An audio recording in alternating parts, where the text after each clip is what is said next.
What is an array? Array is a reference data type used to store multiple values in a single variable. Array is an index-based section where indexing starts from zero. There are multiple methods of array in JavaScript which we can use to perform operation on them. There are two ways to create the array. First one is the using literals, and second one is the using array constructor.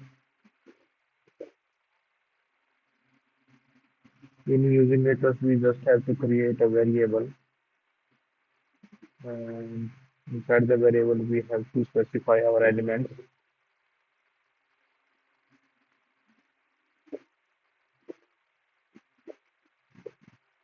And using the index-based selection, we just have to get the value of the array.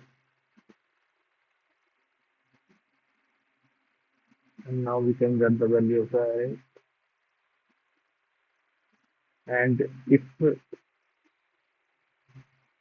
value is not present in the array, then we will get the undefined.